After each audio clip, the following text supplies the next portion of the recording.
नमस्कार दोस्तों, मैं डॉक्टर राजकुमार नागर अपने यूट्यूब चैनल में आपका स्वागत करता हूं। आज जिस दवाई के बारे में हम पढ़ने जा रहे हैं वो है कैलिडियम। कैलिडियम सैंग्विनम। इसके क्लिनिकल सिम्टम्स क्या होते हैं, क्लिनिकली एप्लीकेशन क्या होती है, क्लिनिकली कहाँ अप्लाई करते हैं और किस तरीके से इसे डिफरेंट दवाइयों से हम डिफ्रेंशिएट करते हैं और कंपैरेटिव स्टडी कैसे करते हैं वो सब हम जानेंगे। Let's start. कैलिडियम कैलिडियम का जो कॉमन नेम है वो है अमेरिकन ऑरम। फैमिली एरिएसी फैमिली है। इसी फैमिली की ऑरम टी भी होती है। जो इसके प्रूवर है वो E.W. बैरिज हैं।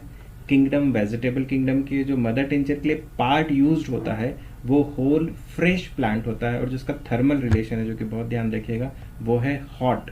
तो कॉमन नेम, फैमिली, प्रूवर और मदर टिंचर के लिए जो पार्ट यूज किया जाता है और थर्मल रिलेशन, इसके ऊपर कॉम्पिटिटिव एग्जाम में क्वेश्चंस पूछे जाते हैं। फिजिकल जनरल क्या है? जो फिजिकल जनरल में जो पहला सिम्टम्स वो है aversion to motion and dread to move. जैसे हम aversion to motion and dread to move देखते हैं सबसे पहले हमारे दिमाग में आती है ब्राइनिया। कैलिडियम कभी नहीं आती है, इसीलिए कॉम्पिटिटिव एग्जाम में यही सिम्टम्स दिया जाता है और पूछा जाता है कि aversion to motion and dread to move, और उसमें ऑप्शंस में कैलिडियम ब्राइनिया होगा और आप ब्राइनिया लगा के आएंगे जो कि गलत होगा। अब ब्राइनिया और कैलिडियम में यहाँ पे जो डिफरेंस होता है वो ये है कि ब्राइनिया में dread to move, aversion to motion but relieve by absolute rest लिखा हुआ है, और जो यहाँ पे थ्रस्ट होगी वो होगी large quantity eight long interval with dryness. और जो ब्राइनिया का थर्मल रिलेशन है, ब्राइनिया भी कैलिडियम की तरह ही हॉट होती है। अगर हम अगला सिम्टम्स देखें तो वो है very sensitive to noise, slightest noise startles from the sleep. इतना ज़्यादा सेंसिटिव होता है थोड़ी सी भी आवाज़ के लिए, और जैसे ही थोड़ी सी भी आवाज़ होती है नींद में डर के या चमक के उठ जाता है, चाहे वो बच्चा हो या बड़ा हो। तो ये सेंसिटिविटी नॉइज को लेके, अगर इसी सेंसिटिविटी के ऊपर हम अगर डिफ्रेंशिएट करना चाह रहे हैं, कंपैरिजन करना चाह रहे हैं, तो ऐसा asarum europaeum, nux omega and tarentula. तो अब देखते हैं एसारा यूरोपियम में क्या लिखा हुआ है। एसारा यूरोपियम में लिखा हुआ है, यहाँ पे वेरी सेंसिटिव है, वहां पे लिखा over sensitiveness of nerves, scratching of linen और silk, crackling of paper is unbearable. तो यहाँ देखिए, यहाँ पे ओवर सेंसिटिव है टू नॉइज, वहां पे लिखा ओवर सेंसिटिवनेस ऑफ नर्व्स। तो नर्व्स, स्क्रेचिंग ऑफ लिनन और सिल्क, इवन लिनन और सिल्क कपड़े के स्क्रेचिंग से भी इसे तकलीफ होती है। Crackling of the paper, paper की आवाज से, पेपर जो मुड़ने की आवाज होती है उससे भी इसको तकलीफ होती है। तो ये अगर होगा तो वो क्या होगा? Asarum europaeum. अगर हम आगे बात करें, irritability, slightest noise like crackling up paper drive him to despair. तो ये जो सिम्टम्स है इरिटेबिलिटी, स्लाइटेस्ट नॉइज, इरिटेबिलिटी लिखा हुआ है, like crackling up paper drive him to despair. ये जो सिम्टम्स है ये फेरम मेट का सिम्टम्स होता है, और फेरम मेट जो होती है वो चिली मेडिसिन है। तो यहाँ पे हमें ध्यान रखना है कि सेंसिटिविटी, और यहाँ पे जो फेरम मेट में लिखा हुआ है इरिटेबिलिटी, यहाँ पे इरिटेट होता है, चिड़चिड़ा हो जाता है थोड़ी सी भी आवाज से। ये सिम्टम्स आपने अधिकतर बुजुर्ग लोगों में देखा होगा कि अगर घर में आप तेज आवाज में म्यूजिक भी चला रहे हैं या कुछ बच्चे ज्यादा आवाज भी कर रहे हैं तो बहुत जल्दी चिड़चिड़े हो जाते हैं और बोलते हैं भाग जाओ यहाँ से, हट जाओ यहाँ से।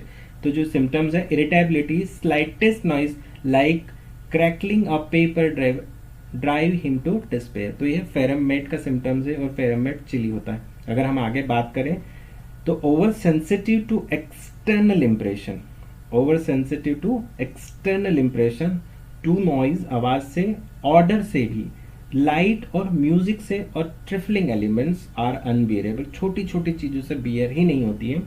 Every harmless words offend, every harmless words offend, किसी भी तरह की छोटी सी बात से भी वो गुस्सा हो जाता है, ऑफेंडेड हो जाता है। जो ये सिम्टम्स है ये है नक्स ओमिका का सिम्टम, और नक्स ओमिका चिली होता है, ये बहुत ध्यान रखिएगा। तो जैसा कि आपने देखा कैलिडियम में लिखा वेरी सेंसिटिव टू नॉइज, और नींद में उठ जाता है डर के चमक के, तो ये होगा कैलिडियम।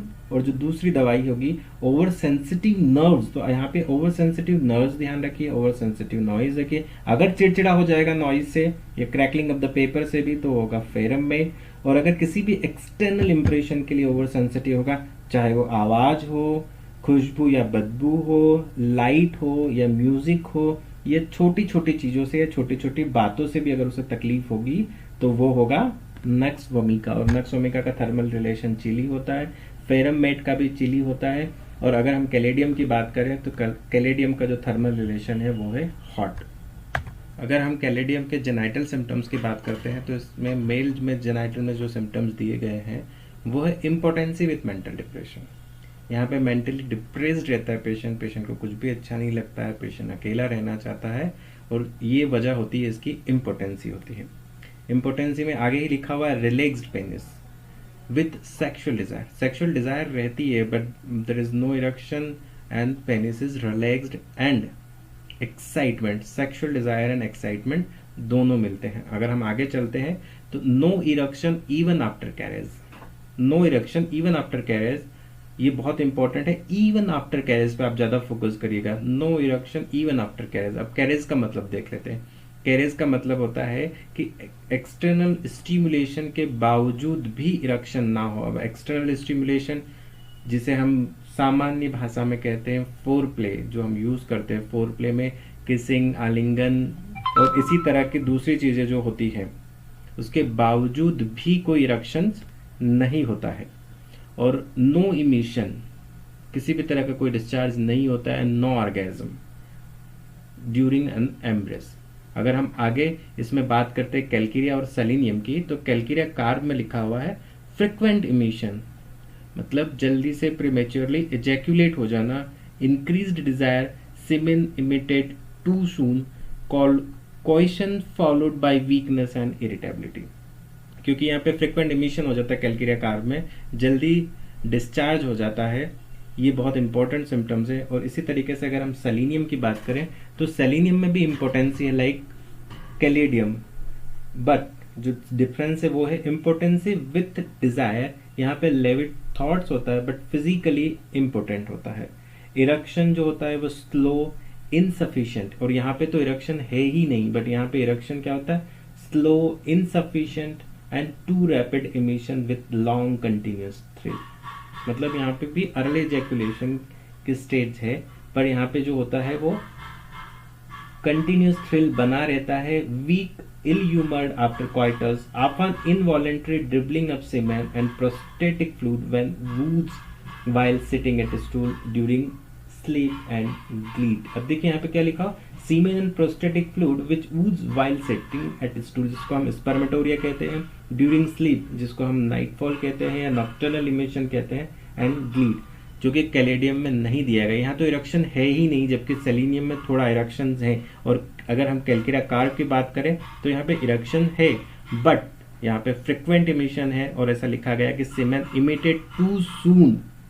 अगर हम आगे बात करते हैं फीमेल जेनाइटिलिया की, तो यहाँ पे प्रोराइटस वजाइन दी गई है, और यहाँ पे प्रोराइटस इतनी ज़्यादा होती है कि फीमेल ओनेनिज्म करती है, इंड्यूस करती है, इंड्यूस ओनेनिज्म। और जो होता है ये ऑरिगेनम और जिंकम में भी होता है, और ये प्रोराइटस के साथ इंड्यूस ओनेनिज्म होती है during pregnancy with mucus discharge, और इतनी ज़्यादा प्रोराइटस होती है कि वो ओनेनिज्म तक करने लगती है फीमेल्स। और ये जो सिम्टम्स है ऑरिगेनम और जिंकम में भी है।